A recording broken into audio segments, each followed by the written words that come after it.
Hello everyone, ओम नमः शिवाय and welcome back to the channel. I hope कि आप सभी ठीक होंगे और अपना भी ध्यान रख रहे होंगे और आप सभी की तैयारी भी एकदम सही से चल रही होगी। तो अभी लास्ट टाइम पर बहुत सारे कमेंट्स आए थे बीटीसी से रिलेटेड, क्योंकि एक तो ये भी है कि अभी आप सभी का बीटीसी के एग्जाम आने वाले हैं। जिन भी लोगों ने अपना बीटीसी में एडमिशन लिया होगा तो शायद अभी फर्स्ट सेमेस्टर के तो ना हो, लेकिन सेकंड या थर्ड सेमेस्टर की पूरी पॉसिबिलिटीज हैं कि एग्जाम हो सकते हैं जल्दी। तो पहले तो मैं एक सभी को बता देती हूँ, आप सभी को देखो आपकी काउंसलिंग वगैरह, आई होप कि आप सभी की काउंसलिंग वगैरह कंप्लीट हो चुकी होगी। जिन्होंने एडमिशन लेना था, कुछ लोगों का गवर्नमेंट कॉलेज में हो गया होगा, कुछ लोगों ने प्राइवेट कॉलेज चूज किया होगा, और जिन लोगों ने काउंसलिंग के थ्रू अपना फॉर्म नहीं फिल किया होगा ना, तो भी आपके पास लास्ट टाइम है, आप डायरेक्ट एडमिशन ले लेते हो। अपने कॉलेज में जाकर पता करना, जहाँ पर भी आपको एडमिशन लेना है वहाँ पर जाकर आपको पता करना कि सर मुझे डायरेक्ट एडमिशन लेना है, तो वहाँ पर भी अपने कॉलेज के थ्रू ही आपका फॉर्म फिल करा देंगे और वो जो होता है डायरेक्ट में भेज देते हैं आपका फॉर्म फिल कराकर। क्योंकि मेरा खुद से ही ऐसे हुआ था, मेरा डायरेक्ट एडमिशन हुआ था, मैंने काउंसलिंग के थ्रू एडमिशन नहीं लिया था बीटीसी में। तो इस तरह का होगा। बाकी अगर आपने गवर्नमेंट कॉलेज में एडमिशन लिया है बीटीसी के लिए तो आपको रेगुलर जाना पड़ेगा। अगर प्राइवेट में लिया है तो वो आपकी मर्जी है, आपको सिर्फ एग्जाम वगैरह देने जाना है, बाकी इतनी कुछ बहुत ज्यादा जरूरी नहीं होता। तो इस तरह का रहता है। गवर्नमेंट कॉलेज की फीस थोड़ी सी कम होगी, प्राइवेट कॉलेज की फीस थोड़ी सी ज्यादा होगी। और रही बात स्कॉलरशिप की, अगर आप जैसे अभी आपने एडमिशन ले लिया है तो अब थोड़े बहुत दिनों में या फिर आ भी गए होंगे, शायद आपके स्कॉलरशिप के फॉर्म आ गए होंगे। अगर आप स्कॉलरशिप के फॉर्म भरते हैं, स्पेशली वैसे तो मैं यही बताऊंगी कि आपको जरूर भरना चाहिए, चाहे आपको लग रहा है कि आपके कॉलेज में नहीं आती या फिर आती है, कुछ भी हो, लेकिन आप अपना फॉर्म जरूर फिल करना। क्योंकि मेरे साथ बीएड में ऐसे हुआ था। बीएड के फर्स्ट ईयर में मैं अपना एग्जाम मतलब जो स्कॉलरशिप का फॉर्म था वो फिल नहीं कर पाई थी, क्योंकि मेरे पास जो उस टाइम पर आय का प्रमाण पत्र होता है वो नहीं था मेरे पास, क्योंकि हर 3 साल बाद इसको रिन्यू कराना पड़ता है, वो नहीं था मेरे पास। तो मैं अपना जो बीएड के फर्स्ट ईयर में स्कॉलरशिप का फॉर्म नहीं भर पाई थी, जिसकी वजह से मेरी स्कॉलरशिप नहीं आई थी और मेरे सभी फ्रेंड्स की स्कॉलरशिप आई थी। फिर सेकंड टाइम जब मैंने भरा था बीएड के सेकंड ईयर में, तो अच्छी खासे अमाउंट में आपको स्कॉलरशिप मिलती है। मतलब लिटरली जितने पैसे मेरे गए थे वो वापस आ सकते थे, क्योंकि अगर मैं फर्स्ट टाइम नहीं भर पाई थी इस वजह से वो पूरे कंप्लीट नहीं आए, लेकिन जितनी मैंने फीस जमा की थी उसकी आधी फीस वापस मिल चुकी थी मुझे। तो स्कॉलरशिप का बहुत बेनिफिट होता है। अगर स्पेशली आप प्राइवेट से कर रहे हो तो स्कॉलरशिप का फॉर्म जरूर फिल करना, क्योंकि इतनी महंगी फीस जाएगी आपकी। अगर आपकी स्कॉलरशिप आती है तो आपको बहुत ही बेनिफिट मिलता है। तो स्कॉलरशिप का फॉर्म अपना याद से भर लेना, और सभी डॉक्यूमेंट्स में जितनी भी चीजें होना उनको मिस्टेक मत करना, फिर स्कॉलरशिप आने की थोड़ी कम पॉसिबिलिटीज रहती हैं। अपनी जो भी चीजें हैं, जो भी आपका चीजें हैं, मतलब जैसे आपके फादर का नाम, आपके मम्मी वगैरह का नाम अगर कहीं पे यूज होता है तो, और आपके नाम की खुद की स्पेलिंग, सभी चीजें थोड़ी परफेक्ट हो। और उसके बाद करेक्शन डेट भी आती है, अगर बाई चांस कुछ गलती हो गई आपके स्कॉलरशिप फॉर्म में तो करेक्शन डेट आती है, वो सब चीजें कंप्लीट करा लें। मैं बात करूँ जिन्होंने भी अभी 2024 में एडमिशन लिया है, जिनकी काउंसलिंग वगैरह हुई होगी और अब एडमिशन हुआ होगा उनका, तो देखो आप इतनी ज्यादा टेंशन मत लो, क्योंकि अभी मुझे नहीं लगता कि आप सभी के एग्जाम होने वाले हैं। जून से पहले तो मुश्किल ही है, जून के आसपास ही आप सभी के एग्जाम हो सकते हैं। क्योंकि जिस टाइम पर मैंने फर्स्ट सेमेस्टर में एग्जाम लिया था, मतलब फर्स्ट सेमेस्टर में एडमिशन लिया था, उसके बहुत टाइम बाद मेरे फर्स्ट सेमेस्टर के एग्जाम हुए थे। तो पहले सेमेस्टर का थोड़ा सा ये रहता है कि बहुत टाइम बाद एग्जाम होते हैं, लेकिन जब आप फर्स्ट सेमेस्टर में हो ना, तो एक चीज ध्यान रखना, सबसे ज्यादा बच्चों के जो कम नंबर आते हैं या बैक वगैरह जो लगती है वो फर्स्ट सेमेस्टर में ही लगती है। क्योंकि हमें लगता है इतना ज्यादा हमें कुछ पता नहीं होता, पहली बार एडमिशन लिया है। 8 सब्जेक्ट होते हैं और 8 सब्जेक्ट के पेपर 3 दिन में ही खत्म करा देते हैं वो। एक दिन के अंदर आपके 3 सब्जेक्ट के एग्जाम होंगे। कभी 3 दिन, मतलब कभी 3 एग्जाम एक दिन में होंगे, कभी 4 एग्जाम एक दिन में होंगे। इस टाइप से करके वो आपके पूरे 8 जो पेपर है वो 3 दिन में कंप्लीट करा देंगे। मतलब पूरा दिन आपका स्कूल में ही निकल जाता है, कॉलेज में एग्जाम देने में। सुबह से स्टार्ट होता है, 9-10 बजे से आपका एग्जाम स्टार्ट होगा, शाम को 4-5 बजे तक एग्जाम चलते हैं। तो इस तरह का होता है, इसलिए अपना फर्स्ट सेमेस्टर में थोड़ा ध्यान से पढ़ना, क्योंकि अगर 2 सब्जेक्ट से ज्यादा सब्जेक्ट में आपकी बैक आ जाती है तो फिर आप फेल माने जाते हो। तो पहले सेमेस्टर में थोड़ा ध्यान से चीजें करना। बाकी एक बार मैं आप सभी को बता देती हूँ कि क्या कितने सब्जेक्ट रहते हैं, क्या क्या एग्जाम पैटर्न रहता है, कहाँ से आप पढ़ सकते हो, किस यूट्यूब चैनल से पढ़ सकते हो। अगर बुक्स मंगानी है तो बुक्स मंगा सकते हो। तो एक बार मैं आप सभी को दिखा देती हूँ। मैंने तो बहुत टाइम पहले नहीं पढ़ा था, मैंने आप सभी को बताया था, मेरा यूपी पुलिस का एग्जाम था एक्चुअली में। अगस्त में मेरे एग्जाम स्टार्ट हुए थे बीटीसी के, और उस टाइम पर मेरा यूपी पुलिस का एग्जाम था, तो मैं ज़्यादा नहीं पढ़ा था, मैंने अपने टाइम पर पढ़ लिया था, मैंने 10 से 15 दिन। तो देखो ये बुक्स होती हैं, छोटी छोटी सी हैं, इतनी सी, ये देखो, ये ना पूरे 8 सब्जेक्ट की बुक है, ये एक सब्जेक्ट की बुक नहीं है, सभी 8 सब्जेक्ट की ये बुक्स थी मेरी। फर्स्ट सेमेस्टर की बात कर रही हूँ मैं, सेकंड सेमेस्टर की अभी मैंने मंगाई भी नहीं है, मैं सेकंड सेमेस्टर में हूँ। तो मैं आपको बता देती हूँ कि फर्स्ट सब्जेक्ट सबसे पहली बुक ये है। तो सबसे पहला तो ये है, अगर आप ये कुछ भी मंगा रहे हो इस तरह की बुक्स वगैरह, आपको कुछ भी नहीं बताना, आप जब बस शॉप पर जाना, बोल देना कि बीटीसी फर्स्ट सेमेस्टर की बुक्स दे दो, या आपको नाम पता है उस सीरीज का जो भी आप लेना चाहते हो। हमारे यहाँ पर ना, जो मैं अपनी बात करूँ, मेरठ के आसपास सबसे ज्यादा फेमस राजन सीरीज है। राजन सीरीज की ही सबसे ज़्यादा बुक्स मिलती हैं। और अगर मैं बीएड की बात करूं, बीएड के लिए मोस्टली हमारे यहाँ पर जो फेमस सीरीज है वो विद्या की सीरीज है और बीटीसी के लिए राजन सीरीज है। ये है इस तरह की, मैं कम्युनिटी पर इसकी पिक्चर लगा दूंगी। सबसे पहला पेपर होता है बाल विकास एवं सीखने की प्रक्रिया। ये पहला पेपर है, बाल विकास एवं सीखने की प्रक्रिया। सेकंड पेपर होता है शिक्षण अधिगम के सिद्धांत। और तीसरा पेपर होता है विज्ञान का। देखो, आपने चाहे ग्रेजुएशन के टाइम पर आपके पास साइंस रही हो, हिंदी हो, इंग्लिश हो, उससे कुछ मतलब नहीं है। यहाँ पर सबके सब्जेक्ट सेम होंगे, चाहे आपके पास साइंस रही हो ग्रेजुएशन में, या फिर हिंदी हो, सोशियोलॉजी हो, समाज शास्त्र की, इस तरह के कुछ भी सब्जेक्ट हो, लेकिन आपको बीटीसी के अंदर ये सब्जेक्ट सभी को ही पढ़ने पड़ते हैं। और फोर्थ है मैथ वाला पार्ट है। पांचवा सामाजिक अध्ययन होगा। और छठी जो बुक होगी वो हिंदी की होगी। सातवीं संस्कृत की बुक है। और आठवीं जो है कंप्यूटर की बुक है। ये देखो, इतनी छोटी छोटी सी बुक्स हैं। इसलिए मैं आप सभी को बोलती हूँ कि बीटीसी का एग्जाम में मतलब ऐसा नहीं है, आप 10-15 दिन पहले भी पढ़ोगे ना तो आराम से अच्छे खासे 80% से ज़्यादा नंबर आ जाते हैं।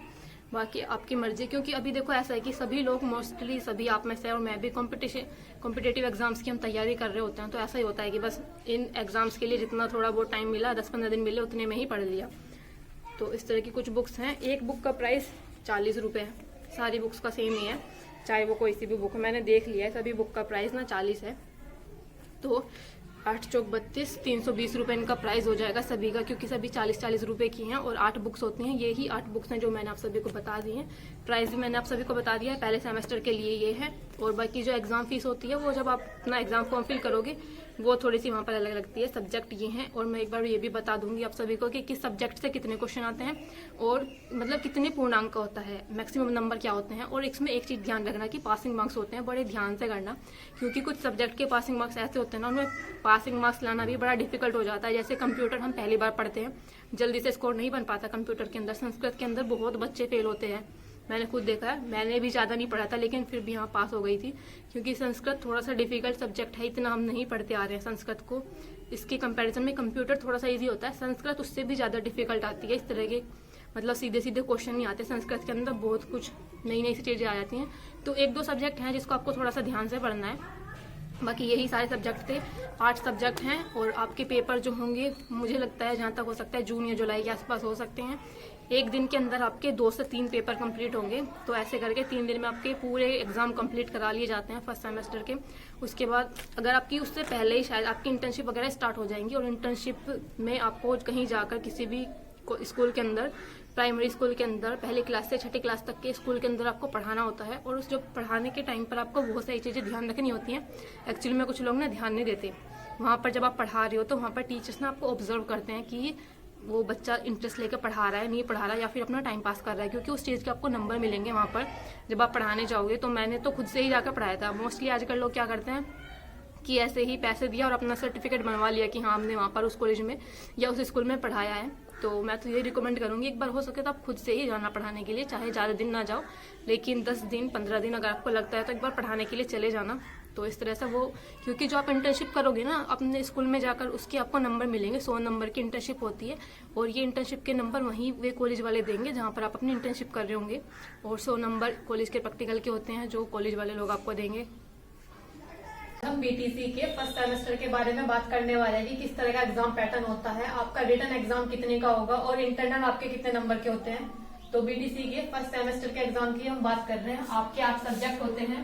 पहला सब्जेक्ट आपका ये है, यहाँ पर आपके पूर्णांक लिखे हुए हैं, यानी कि आपको इतने में से नंबर दिए जाएंगे। जो आपका रिटन एग्जाम होगा, लिखित जो एग्जाम होगा वो ये है, यहाँ पर है, ये है उत्तीर्णांक, यानी कि आपको इतने नंबर लाना कंपलसरी है। अगर इससे कम नंबर आपके इन सब्जेक्ट में आते हैं तो आप इन 2 सब्जेक्ट में, अगर आप 2 सब्जेक्ट में फेल हो जाते हो तो फिर आप फेल माने जाओगे, आप उसमें इम्प्रूवमेंट के लिए भी नहीं डाल सकते हो। तो ध्यान रखना, सिर्फ 2 सब्जेक्ट में अगर ठीक है, लेकिन 2 से ज्यादा में होते हो तो फिर दिक्कत है। पहला सब्जेक्ट है बाल विकास एवं सीखने की प्रक्रिया, 50 नंबर का आपका रिटन एग्जाम होता है इसका।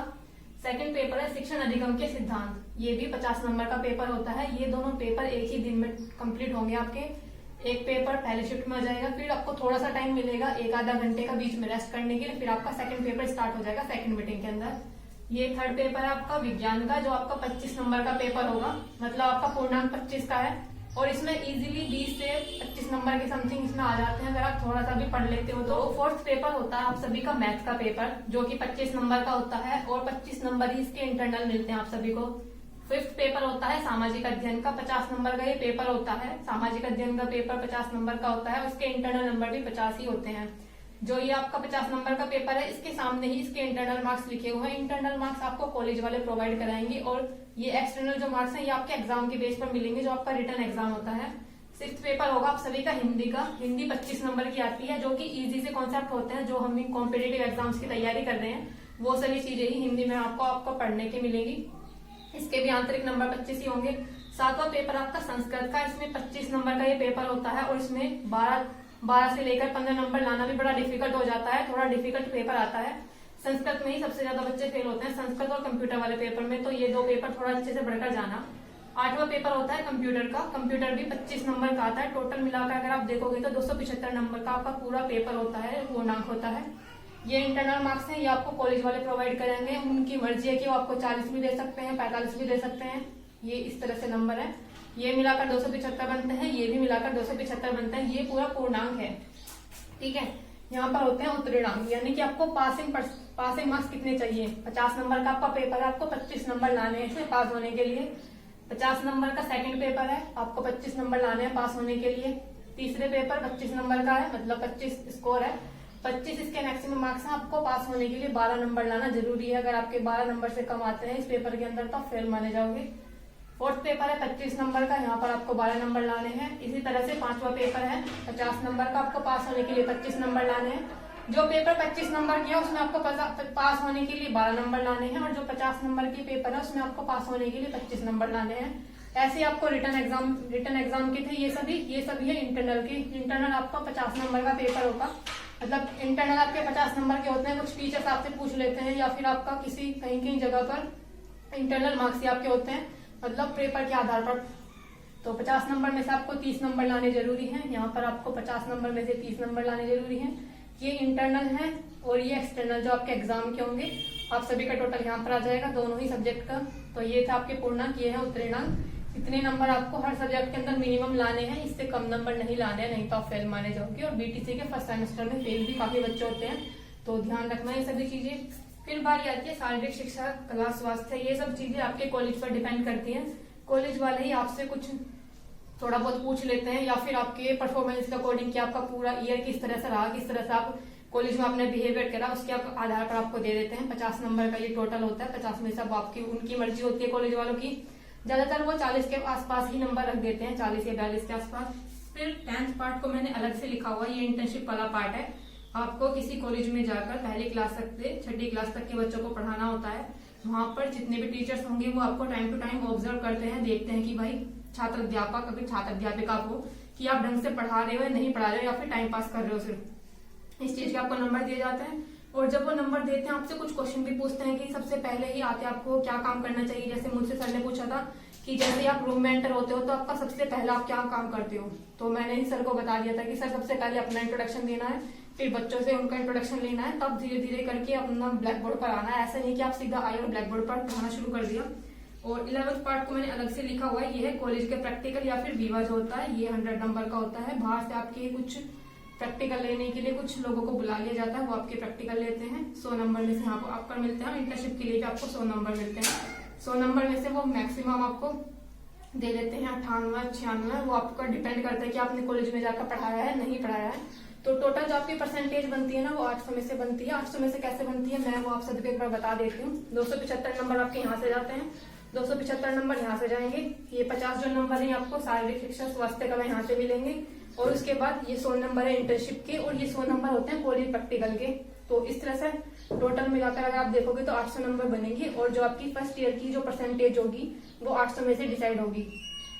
ठीक है, आई थिंक मैंने क्लियर कर दिया होगा, बाकी कोई चीजें नहीं रही हैं।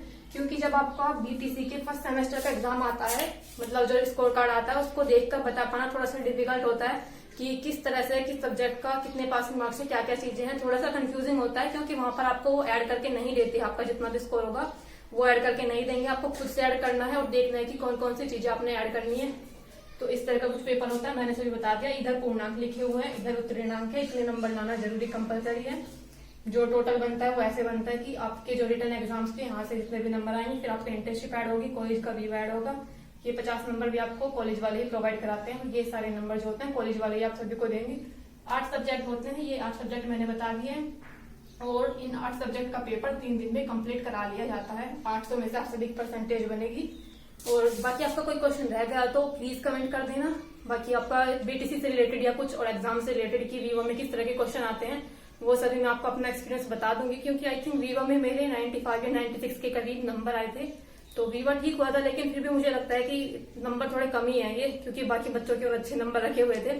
बाकी आपका कोई क्वेश्चन हो तो प्लीज कमेंट करना। मिलते हैं नेक्स्ट वीडियो में, तब तक के लिए बाय बाय, टेक केयर।